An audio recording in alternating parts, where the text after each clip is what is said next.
The palace of the Xythurian Empress towered over the floating city like a crystal beacon. Its walls shimmered with an inner light, and the sky around it swirled with energy from the floating platforms and bridges. Humans had never seen anything like it before. Marcus Vale, the human advisor and bodyguard, had spent months here, studying the patterns of the alien guards and learning their customs. He had learned to respect their discipline, but he had also learned their fear. And now that fear had turned to chaos. The alarm bells rang throughout the palace, echoing off the transparent walls. Marcus had never heard anything like it. Alien guards ran past him in all directions, their long limbs moving in strange, jerky motions. Some tripped over the glowing floor panels, others shouted commands in Xythurian, but no one was listening. The sound was overwhelming, like a storm of voices. Marcus's heart pounded, but his mind was clear. He could not leave the Empress behind. She was sitting in the central chamber, surrounded by empty chairs. Lyra Zyther, the Empress, appeared calm despite the chaos. Her skin shimmered faintly in the palace light, her eyes scanning the corridors with a quiet intelligence. She did not shout, she did not panic. "Captain Vale," she said, her voice carrying over the chaos. "The guards have abandoned their posts. You must decide quickly." He noticed that the palace's defense drones were already activating, scanning for intruders. Normally, they would have protected the Empress. Now they were being overridden by the panic in the system, and some of the drones floated silently, inactive, while others moved in unpredictable patterns. "I will not abandon you, Your Majesty," Marcus said firmly. "We leave together." Most of the exits were blocked by the fleeing guards or by fallen debris. But there was one route, an aerial bridge leading to a maintenance platform. It was narrow and risky, but it might be the only chance. He reached her side and offered his hand. "This way, stay close to me." Marcus noticed that even in danger, she carried herself with dignity. There was something almost magnetic about her presence, a calm in the storm. He led her toward the bridge, dodging fallen guards and malfunctioning drones. Sparks flew from a nearby console, sending arcs of blue electricity into the air. Marcus shielded Lyra with his body instinctively. As they stepped onto the bridge, Marcus felt it sway beneath their weight. The bridge had not been designed for rapid escape, and the panic of the guards above had destabilized the support beams. He clenched his jaw and focused. One step at a time, they moved forward. Behind them, a group of rebels had begun to infiltrate the palace.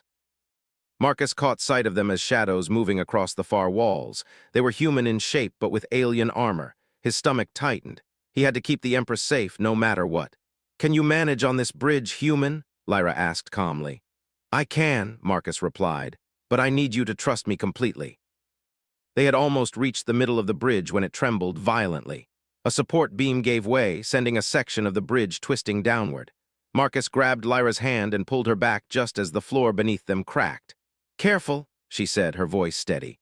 "I've got you," Marcus said. For a moment they were suspended over a vast drop. The city below shimmered with lights and energy, a dizzying maze of floating platforms. Marcus felt a surge of fear but forced himself to remain calm.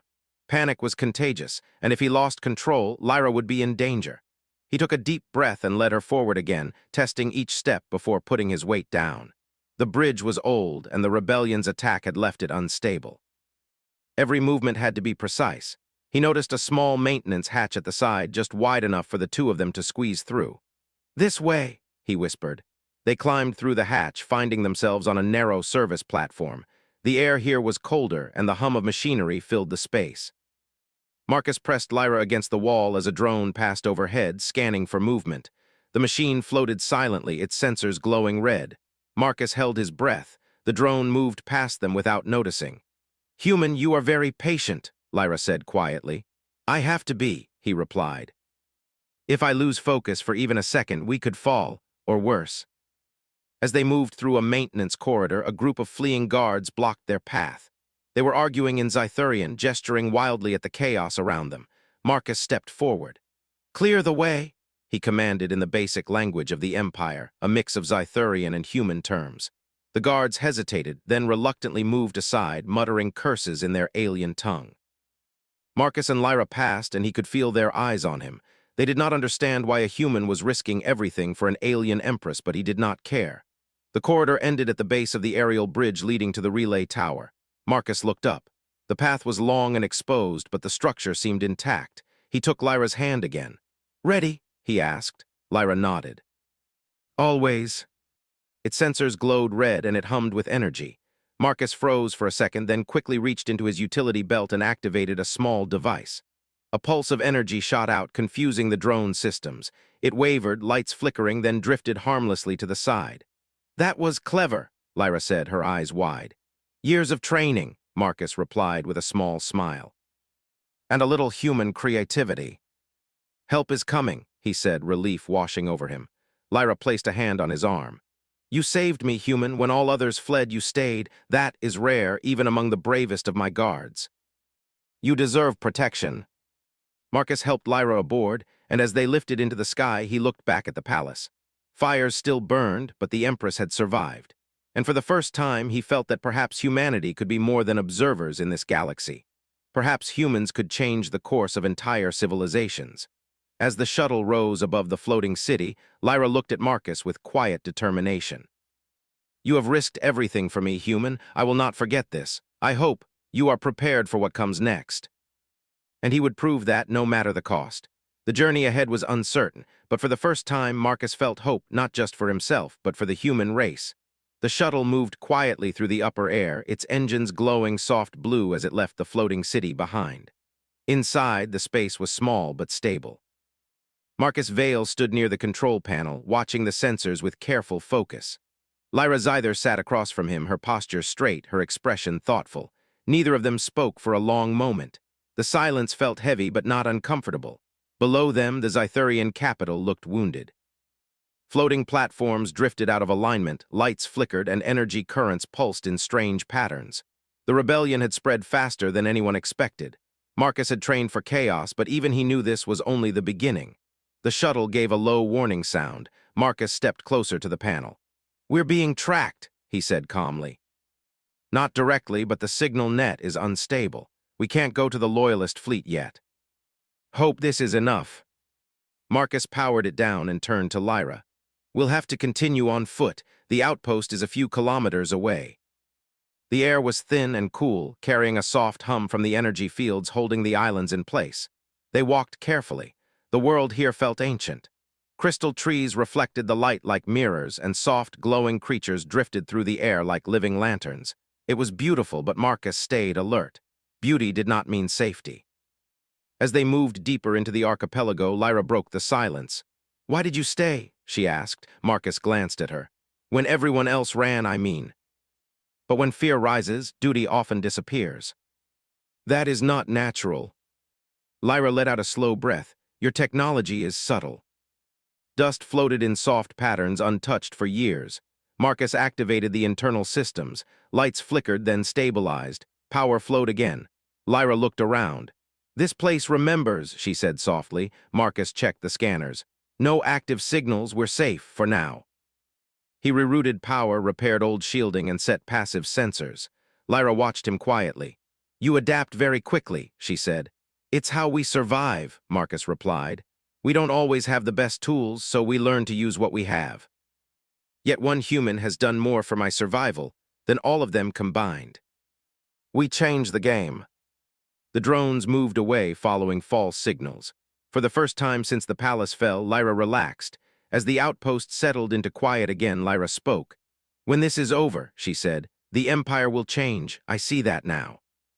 And humans will be part of it. Still, as he stood watch while Lyra rested, one thought stayed with him. Humanity had stood firm when an empire failed, and the galaxy was starting to notice.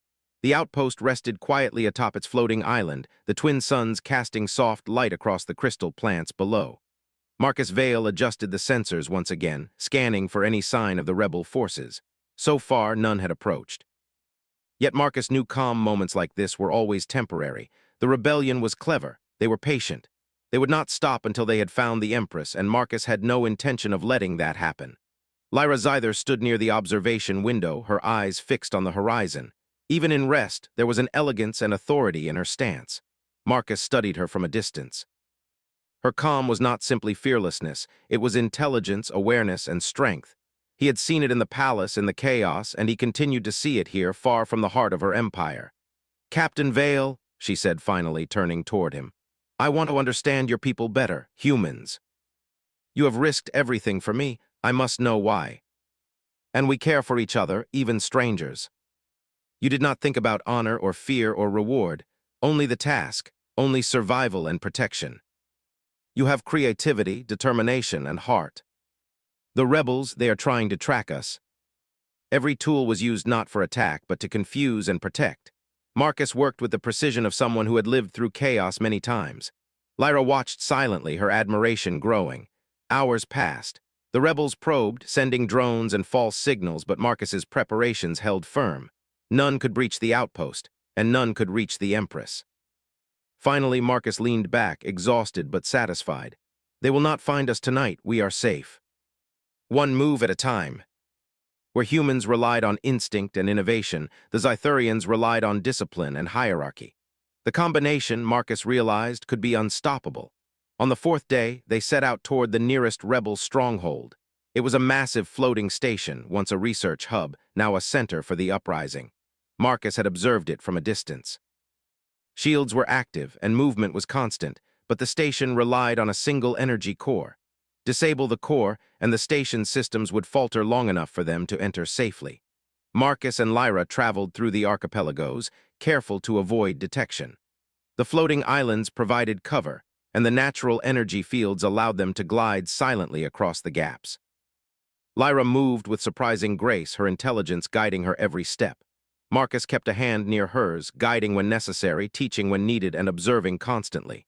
When they reached the station, Marcus paused to analyze the defenses.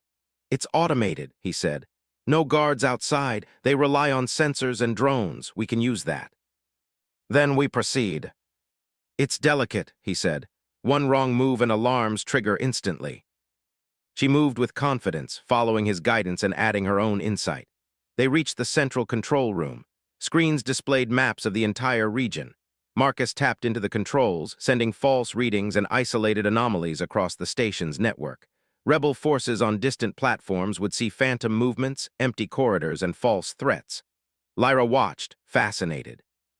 "Your people's tactics rely on perception as much as strength," she said. Marcus nodded. "Sometimes the mind is more powerful than the strongest weapon."